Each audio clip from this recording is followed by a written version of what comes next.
Beautiful soul, so I am back. Um, I want to read three different things to you from my encouragement book. I had missed 2 days, so I just wanted it's really quick. So just listen. This one is about the rejection myth. Rejection is simply someone's opinion, and do not allow it to mean anything more than that. Like they say, rejection is your protection.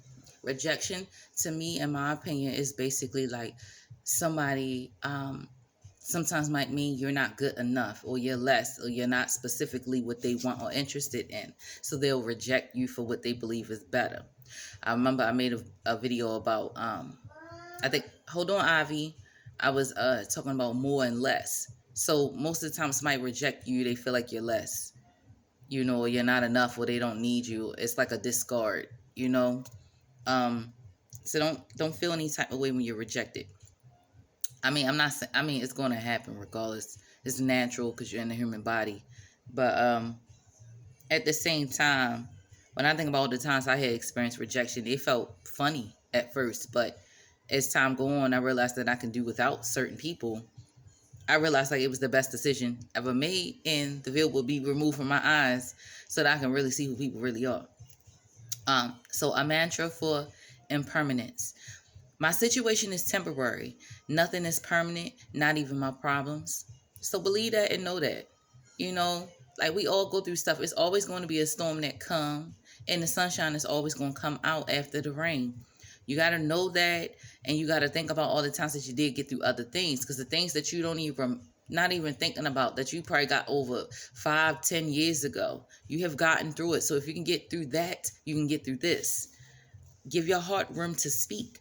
When you are seeking answers, spending time in silence can often be more powerful than any amount of questioning, searching, or researching. Soften in and let go of the need of constant move. Go for a walk alone to feel fresh air on your face. Sit quietly with a warm drink in hand. Allow your mind the time it needs to clear. There is space within the silence. When you give your heart the room it needs to speak, it will. Now, I encourage this since day one on every video, and I always say, get away from the noise, get away from the crowd, go sit by yourself, go take a walk, go do something by yourself with no music, no nothing, just nothing. Sit in the silence, sit in the dark if you got to, and let there be your silence. Take a hot warm bath, light a candle or something, do something relaxing for you, but sit in silence. Because when you sit in that silence, you can hear your voice. You can hear God's voice. You'll even hear all those thoughts that you tried to bury. Don't run from that. I know that it can be scary when you start really hearing all of those voices, but don't be afraid of that.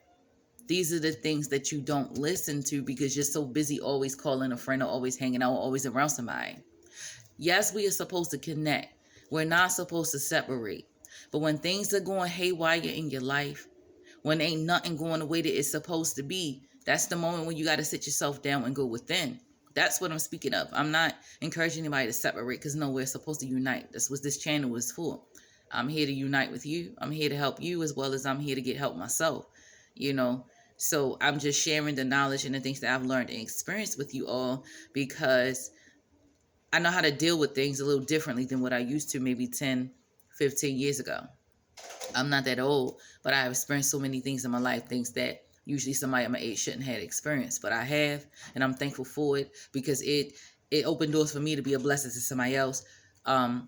People have been a blessing to me, and with that being said, that's why I keep going. So I encourage you all. You know, to go within. You know, don't allow yourself to feel any type of way about rejection, and give yourself room to speak, to think, you know, allow yourself to feel things, you know. um like I want to say, like for us women, we naturally are emotional, so it might be a little easier for a woman, but if you are a man and you're listening to this, everything I say is for you too. Everything I say is not to any particular gender. If anything, my desire is for people to open their eyes and realize that they're superpower of themselves. You don't look for other people to save you. You know, we do that when we sit up here and rely on the government. We do that when we rely on them for housing, for food and water. Why are you relying on these people? Why do you think that you can't do things? Why do you feel like that somebody else is in control of what you eat, what you wear, and all that? And even if those things are so and being made to believe it, they have control of that. But when you have your faith in the Lord and the Most High, you know that the Most High, you get all your supplies and needs from the Most High. When you know that, you won't be saying, and listen, I'm not saying that if you live in a projects or public housing or Section 8, whatever it is that you're on, right? I'm not even saying that something's wrong with that. What I'm saying is if you're on it, don't make it a lifetime. Because you got people who've been on it 10, 20 years, just relying on it. The whole point of being on it is so that you can save up and move to a place where as though you can do things on your own and be independent. Not rely on somebody that's going to tell you how to move, when to move, what you got to do, who can come in your house and who can't, dictate your every move. And that's what they do. And so many people are programmed to think that way. I remember when I got on my own, people say, oh, go do this, go do that. Yes, I did it. And it was the best thing that was for me and my kids. But at the same time, when I did that, I had a plan. There's a plan. There's no point in staying and allowing somebody to control your entire life. Someone who didn't create you, someone don't supply your needs. You don't supply my clothing. You don't supply the knowledge that I get. You don't supply the food that I eat.